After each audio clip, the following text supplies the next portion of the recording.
women suiting, prom dresses, and like mother of the bride dresses. And I was 15, and the job they gave me 2 interviews, and I don't think they realized how young I was at the time of the interview. And when they actually asked me, they were like, well, we can't actually have you selling on the floor because you're so young, but we'll have you as a greeter, and we'll pay you $7 an hour, which was like a big deal. And I'm sure we all know like minimum wage was like $5 or $4.50. And so I thought I was just like rolling in the dough, like 15 years old, 10th grade, grade 10, we say in Canada. And I worked all the weekends. I'd go to work on Friday evening, I'd work on Saturday, Sunday, I'd study in the evening. And it was just sort of like what you did. And it wasn't that my parents weren't able to provide for us, but it just felt like it was what I was supposed to be doing. And I just remember like, who's worked a retail job? Who worked a job when they're in high school, right? So it's like you're standing on the tile for 8 hours. It's not the best job. I did it for a few months, and then they upgraded me to be. Now I finally was able to start selling, and so here I am as like a 15-year-old trying to sell, like explain what a rayon sweater is to a 55-year-old woman for like $200, and I'm totally like bullshitting. I have no idea what I'm talking about. I had to do all my research. But it really taught me a lot about communication, and it taught me a lot about hard work. My mom was a registered nurse. She worked for 40 years. She's now retired. She was diagnosed with breast cancer a couple years ago. She's now in remission, but after that, she's like, I'm done. I'm going to take care of myself. And so people assume that me going into nursing was following her footsteps, but what I actually wanted to do was be a physical therapist, and I wanted to work with people with acquired brain injury. And that was my passion, so stroke victims or accident victims. And my mom was like, Sara, just get your nursing degree, because I was in a hard science degree in university, and I cried every day when I had to take organic chemistry. It was horrible. And she said, go into nursing because physiotherapy was a master program. She's like, so that if you decide you don't want to keep pursuing your education, you have something you could fall back on. Little did I know that my nursing degree was the biggest privilege. My nursing profession is the biggest privilege that I ever had. It made me who I am today. And you'll still see that I still have registered nurse. I still introduce myself as a nurse. It's ingrained in my DNA, what I've been able to learn and the experiences that I was able to have. And the biggest thing that I took away from my nursing profession was about listening and empathy. The part that I liked the least about my job was making the bed. And I was talking to someone, they said that now they're in the OR and they miss like cleaning up someone after they've gone to the bathroom. And I hated making the bed. And I remember I had just started working, and you're this new nurse, and everything makes you nervous, and every beep of a machine could be an emergency if you have no idea what it means. And I was changing the bed of this one patient. She's sitting in the corner totally criticizing me because I can't get that really sharp army fold. And I was like, okay, just like take a deep breath. You've studied therapeutic communication at school. Don't get pissed off. It's like you've always been told, like, hear the story. So I take a deep breath. I'm doing this positive self-talk, and I start asking her questions, to learn about her. And so it turns out that a year ago, her husband passed away in the same hospital on the same floor. And it was such a real moment to understand that it's like, she's not really upset at me. She's just scared. But I would never have been able to understand that if I didn't listen to the story. And so then that really set the tone of my whole nursing profession. And I am a good nurse, and I care because I care about the story. And that's like the most satisfying moment, is when you can meet someone and you can build trust with them and they can open up to you. And that's why when I do these sorts of talks, I'm like, you have your paper here, and I never actually read it, because it's like, I just want to be real, because I want to share my story, because that's the only way that we can actually learn and grow from each other. So it was really incredible. I moved from medical surgical to the ER, and the ER is fast-paced, and you hear the expression, nurses eat their young, which is true, and maybe that's why my tone is so direct now. And I would work in the ER, and you'd have your patients, and you have 4 patients, and everybody's emergency is an emergency, because everyone's, life, like, you're in your own zone. And my senior nurses would come and say, okay, well, what is the plan? Like, why did you do that? What is the plan? What are you gonna do next? And it really forced me to like understand the process of planning. And I think that's why now I just love strategizing. I love that I'm the chief strategy officer of Do for the Love, because I'm always thinking like, what's next and why are we doing things? this is a great skill that I acquired, and sometimes I think people might get hurt because if someone does something wrong, I'm always asking like, well, what were you thinking? Tell me, like, what did you think would happen? And people are thinking that I'm kind of being sarcastic or demeaning, but it's like, I'm just really curious about the story, because the only way that we can grow is to understand what someone's rationale or reasoning was to make those choices, and maybe it was the right choice, and maybe what I thought to be true wasn't maybe actually the right decision. I went to the ER because I wanted to do relief work. I wanted to go overseas. I wanted to go anywhere but where I was and to share my skill of nursing. So now we're fast forwarding to January 2010. The earthquake in Haiti happens. I started in the ER February of 2010. I applied to the International Medical Corps, which is a nonprofit based in Santa Monica, and they call me in April and ask me if I want to come to Haiti and support their project in May. So I say yes. I'm terrified because I just started in the ER 3 months ago, thinking like, well, what the heck can I do? But I'm going to say yes because this is what I did. So I get on this plane from Saskatoon, Canada, which is north of North Dakota, this small city, and I'm taking this like 12-hour journey to get to Port-au-Prince, and I am like basically crying the whole time, thinking like, what if I show up and I'm not the person they thought that they were bringing over here? It even got down to like, you know, everybody was pouring into Haiti during the time, and I remember seeing this one person, and she had those technical pants that can like zip off into shorts, and I was like, oh my God, I didn't pack any technical pants. Like, is there a Walmart in Miami that I can go, because maybe that will make me a better nurse when I get there. And I get to Haiti, and I see people who are dying of things that would have never died in my hospital in North America, and I see how we had to come together and make things work with resources that are super disposable here in North America. And it was really eye-opening. I worked for 3 weeks. They asked me to extend my trip, and I actually said no, because you have to recognize your burnout, and I knew that I was going to be burnt out, and I was going to be bitter, and I wouldn't be therapeutic. But you work 10-hour days. I had 1 day off, and you just get into the motion, you get into the flow. And then I came back to North America, and the hardest thing wasn't necessarily being in Haiti and working through the heat, or having to go through boxes of IVs to find the right size, or trying to make sure you had enough oxygen on the individual. The hardest part was coming back to my job in North America and not minimizing people's experiences here and not comparing them to the ones that I had in Haiti. And I remember very specifically, there was one night I was working a night shift. I came back and I was like, you guys don't understand, this ER is glorious. We have beds that move up and down. And like in the ER that I worked at in Haiti, there was plastic cots, there was no sheets, no one got food.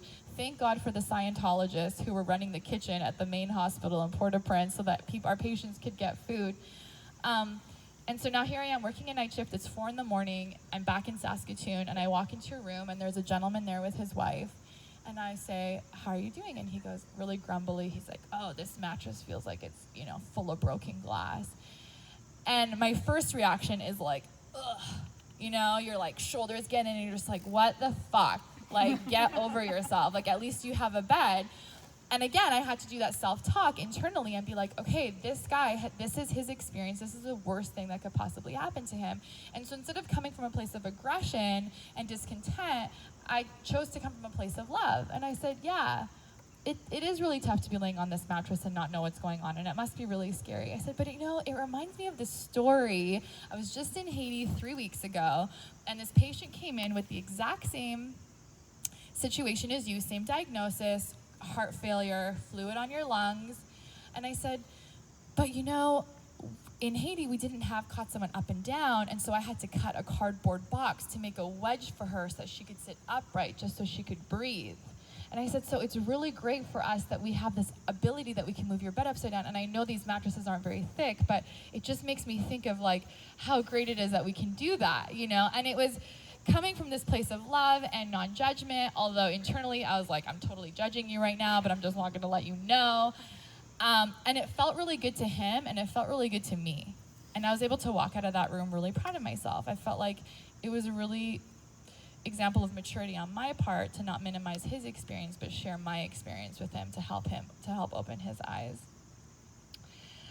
So I'm gonna get to this. My story is long. It's like crazy, all the things that are on. So I always wanted to come to California. It's like it's the nurses, Canadian nurses' dream. Go travel nurse, go to California. I worked my ass off to get my nursing license down here and get my social security and jump through all the hoops. I get to California and I move to this city called Bakersfield. Has anyone been to Bakersfield, California? Yeah, you have, Mike? Okay. So it's like oil town. You either work on the rigs, you're either an engineer, or you have a big house with a pool and there's nothing else to do. That's it. And it was probably one of the most unsafe ERs I've ever worked in. I actually told the professionals there, I said, if I ever get into a car accident here, like, do not bring me here. I actually said I'd rather die than be a patient in this ER. And there was just a lack of critical thinking that just wasn't present there. So it was really stressful. There were some great nurses, great doctors, but the environment as a whole just wasn't very supportive. And during that time, my husband and I were friends, and while I was in Bakersfield, we graduated to boyfriend and girlfriend, and he could see that the profession that once brought me all this joy and pride, now I hated the ER, I hated nursing, I was not therapeutic, I was burnt out, I was angry all the time. And so he said, why don't you quit nursing for the period of another contract, which is 3 months, move in with me, and do all the things that you wanted to do but couldn't do because you were too burnt out from nursing. And I was like, nah, that's too good to be true. I never want to live with my boyfriend. Like, I'm just not into it. And then I thought, you know what? Life's too short. Why not? Let's give it a try. And I was doing jewelry as a hobby. And he was like, why don't you just make your hobby like a business?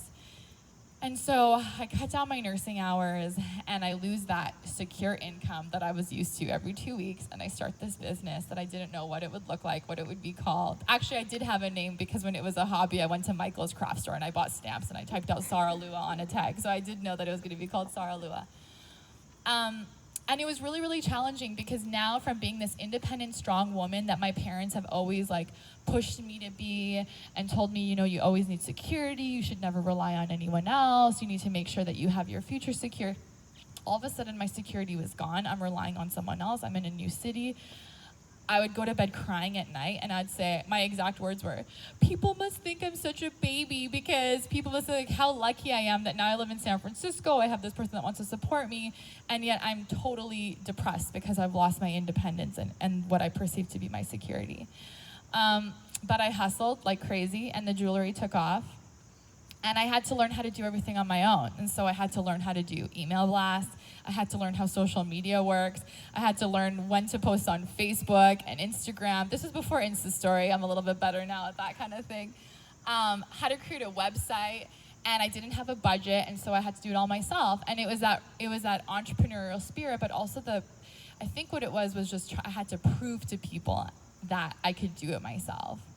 And I started the jewelry and it was great, but I had this calling that I needed to go back to my nursing career. And I remember the night that I told my husband, I shared this with Mike last night, living in San Francisco, Saskatoon's a kind of a more remote place in Canada.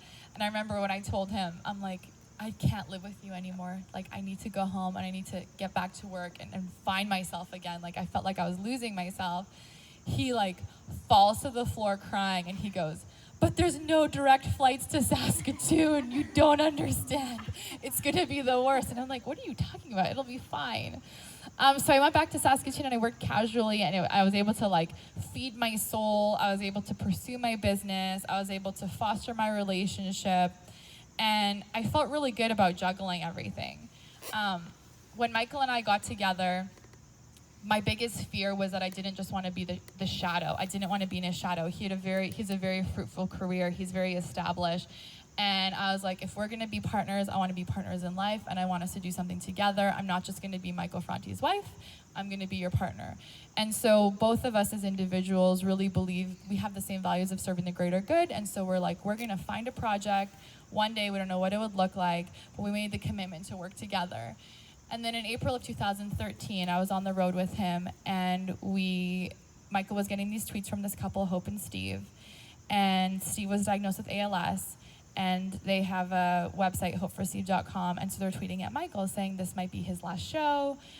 He really wants to meet you. Your music is such an inspiration. And so we're in Florida, we're at Wani, and because I'm a nurse, I'm super curious.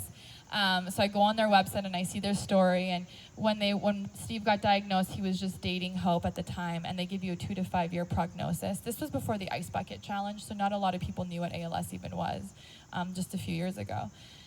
And so I see this beautiful wedding video. They get married. Hope's like, I want to be with you. I want to stand with you during this trying time. The next day we meet at the festival. Now Steve's in a wheelchair. You can only read his lips. We bring Steve to the side of the stage, and Michael brings Steve out during the song Life is Better With You. There's 20,000 people in the audience. And Michael introduced Steve as Steve. Now this is the last day of the festival, so he was always just seen as the guy in the wheelchair the previous 2 days. And now he was recognized for the individual that he is. And it became this really, really beautiful moment. And he invited Hope out, his wife, and Michael started playing the song Life is Better With You. And Steve whispers to Hope and says, I want to get up and dance. So there's this beautiful image of Hope picking up Steve and having this slow dance. And like, I'm crying, Michael's crying, 20,000 people are crying, and they're having this really beautiful moment. And we went home that night and we were like, we could do this for thousands of people. And that's what we saw as being our partnership. That was our project, this nonprofit.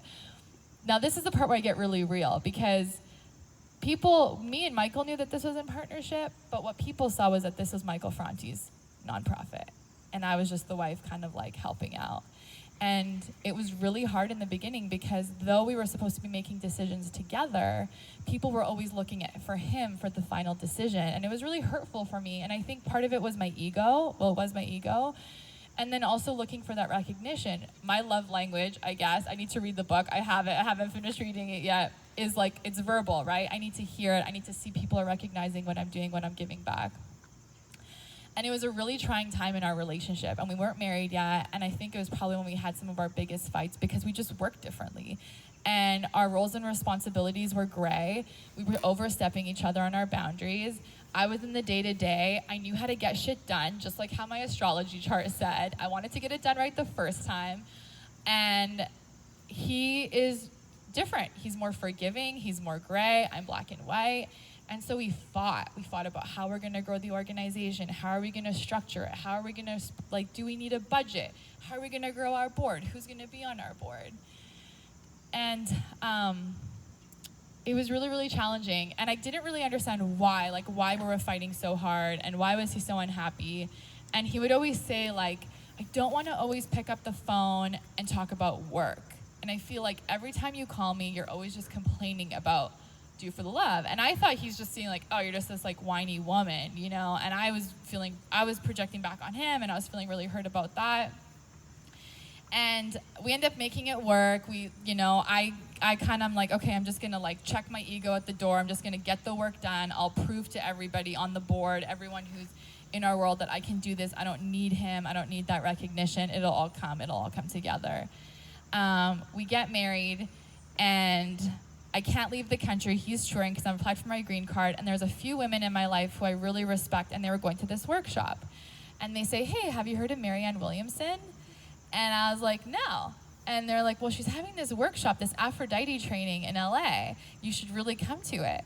And I had no idea what it was. All I knew was that I was sick of being in San Francisco by myself, and there's these women that I really love going to, so it must be good. I didn't even read the description. I just signed up. And I fly to LA 2 weeks later, and I go to sign up, and there's only women at this event. And I'm just like, what the heck did I just sign up for? And it's Friday night, and we're in this hotel. And we're in this room, and it was live streamed too, and the stage is beautifully decorated, and all of a sudden the lights turn down, and that song, This Girl Is on Fire, comes on, and Marianne walks out with this sparkly, low cut dress, and I'm like, what the fuck did I just sign? What is this? Turns out it was the greatest training I have ever been to that helped my relationship, which will help our working relationship. And so if you're familiar with Marianne's teaching, she says that women have different goddesses.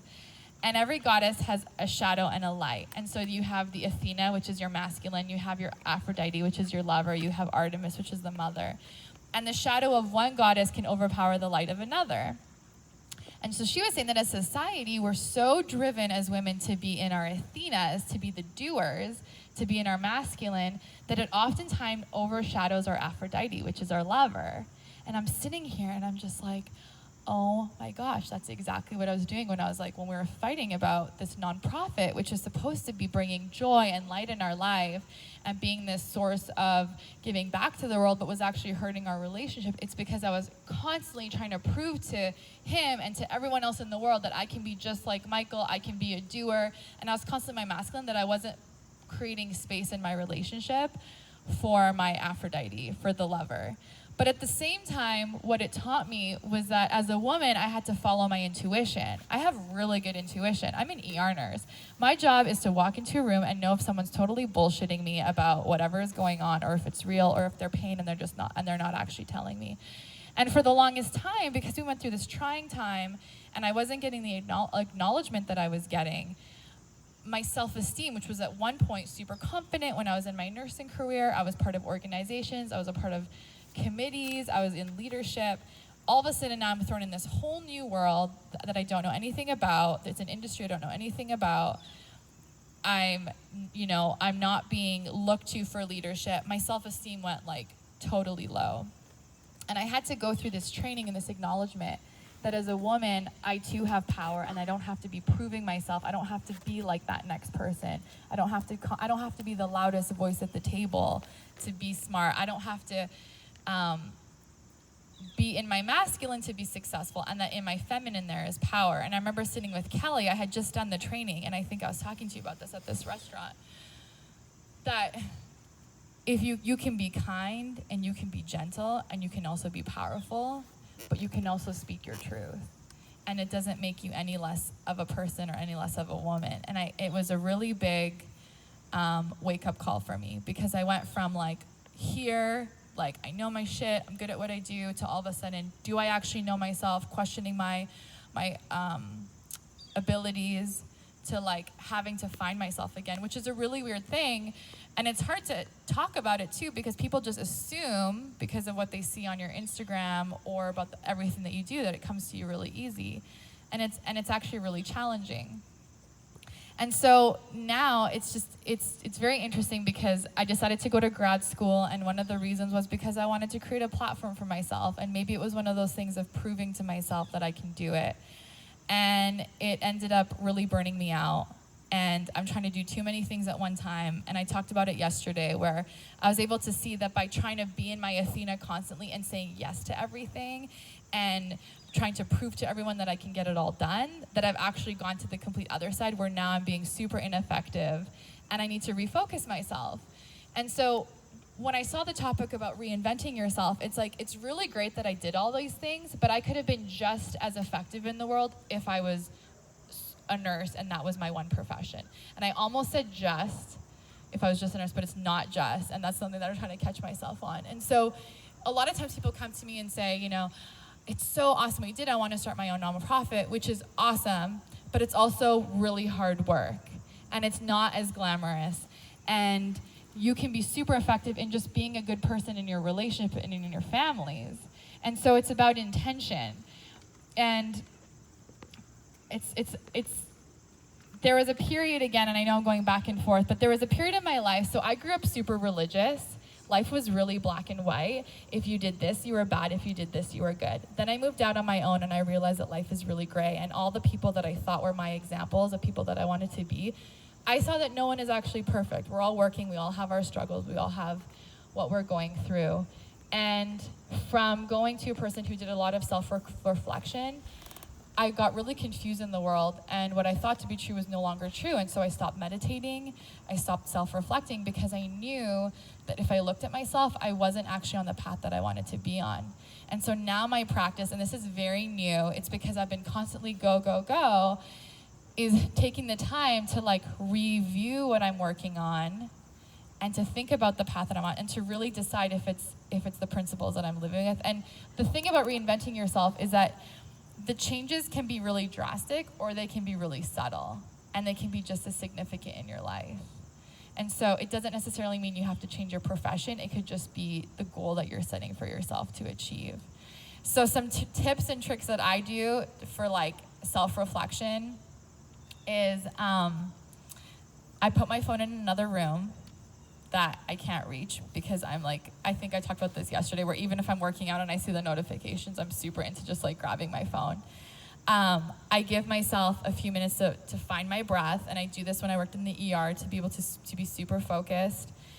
And I ask myself different questions, and they don't have to be answered right away. And that's the big thing, is that you don't have to find the answers right away. So if you're sitting here and you're thinking like, I love what I do, but this is what I would do in a next life, that could be this life, but just figure out how you can incorporate it. So you can ask questions like, who am I? You can ask questions like, what do I want? You can ask questions like, how can I serve? But the whole point of reinvention is that it needs to come with intention. And intention isn't necessarily the goal, but it's how you want to feel every day with how you're living. My problem is that with social media, which I love, it's been so easy to compare yourself with everything that you're doing. And I get sometimes, and I'm just as guilty, I get caught up and I see someone else's account and I think, I need to look like that person. I need to do it that way. And then you end up finding out that you just can't do it because that's not who you are. And no two people can live the same life. So it's figuring out the life that you want to live. And not feeling guilty about it and being proud of who you are and following your gut. And I love speaking to women because I've gone through that, where I've questioned myself. There's been people who've told me that you're too emotional, you're too loud, you're rude, you're too direct, you need to be softer, you need to be kinder. And the message that I want to put out is to be you. And if you hold love in your heart, you can be yourself, you can get your shit done, you can do it the way that you want, and you can do it with kindness, and people will be attracted to what you're doing anyways.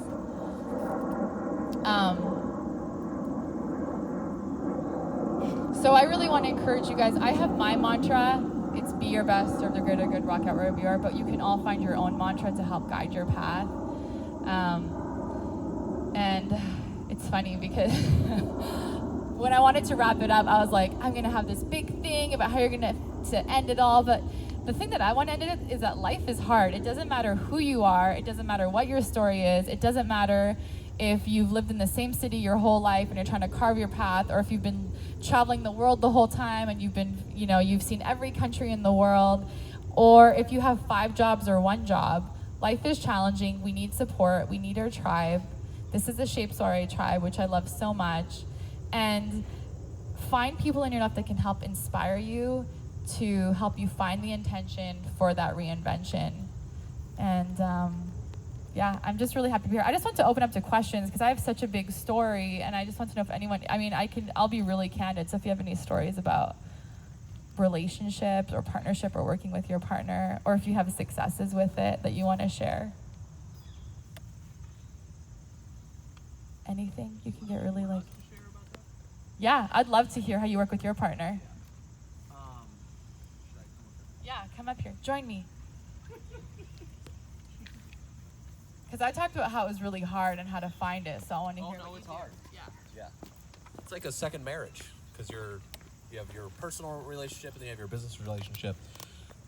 It's so funny because we were talking up there, like, why are you, it's like, as I was giving you a bunch of shit, you're giving me shit, like we're having this dialogue go on, and it's actually a very similar story because we built a platform for my wife, and I was doing all the operations of how I was running my business. Excuse me, I was running the operations of our business, but Kate was getting all the credit. And so one of the biggest problems that I had was this acknowledgement piece of what was actually happening. And I wasn't actually getting it from my wife because I wasn't asking for it. So it's like in our business, she didn't understand that, but like, I just want to be acknowledged the fact that I'm providing value. And she's like, well, I see that. And I used to have our mutual friend, Danielle Laporte, would text me and just be like, we know why Kate's platform is growing. Just to let you know. And like, I was getting this influence from other people, but it wasn't being handled inside, or like it wasn't being given inside of our own relationship. And it actually was this conversation that we had together. And it was not only was like, I went to a Tony Robbins event and he talked about like, we're always striving. One of the 4 things was like significance. And I'm like, why am I striving for significance? If I don't feel it internally, then it'll never be fulfilled no matter who gives it to me. Like, the president, like Obama, could come and be like, you're running a great business. And then I'd be like, no, I'm not, because I don't actually believe it. So one of the biggest things was for me to ask myself, like, what was it that I needed, and then ask for that help with it. And I mean, this has changed not only our business relationship, but it's changed our personal relationship a lot as well. Yeah, and I love that. And I think that you should stay up here with me. I think it'd be good. Okay. We should. That was the biggest thing, and I kind of worded it like you had to check your ego at the door, but it was like me really trying to realize like, okay, so do for the love is this big contention in our relationship, and it's supposed to be this big do good, but I had to go back to my purpose. Like, well, what is the point of me doing this? And what happened was I got so caught up in the pressures of trying to be this great individual, this great leader out into the world that I forgot the true foundation of why I am doing what I'm doing. And great leaders always have to come back to, well, one, great leaders create other great leaders. It's not about being the boss or having this huge following. That's the first thing. And the second thing was always going back to your intention, which was the meditation that I had to do every day. But it was about just doing the work. And then by doing the work, I was able to find my internal fulfillment. So I love that as a man, he felt the same thing, because sometimes you think that as a woman, it might be your only problem in the relationship. Like, I grew up in a Persian family. In Persian culture, men are so dominant, they're the loudest voice. And so I have this super insecurity of like, okay, well, I have to be that strong woman. I have to prove that I'm not going to fall into that cultural norm, which ended up I projected onto my partner. And so with Do for Love specifically, it was like, I had to just figure out what do I want from it and check my ego at the door instead of looking for him for that fulfillment and doing the work so that I can get fulfillment from seeing the work actually being done, which is to the point now. I mean, it's worked out great for me because now the board loves me and I'm the chief strategy officer, which is great. But it's really cool to hear that you've also had a similar experience. Was that conversation really hard for you to have with her? Yeah, it's been really hard. We actually, both of us needed to have the conversation together. We actually work with this therapist guy that works with, oh, by the way, my astrologer works with entrepreneurs and business owners, so she'd be perfect. She's the resident astrologer in my wife's membership program. But basically, it was very helpful because we started. What was happening is all the triggers. So we all experience these triggers in our life that set us off in one form or another, right? And so when we worked with him, we kept hitting the same trigger over. So all of our arguments that we ever had in our entire relationship was literally based off the two triggers over and over and over again. So until we determined what those were, for me, that I'll never.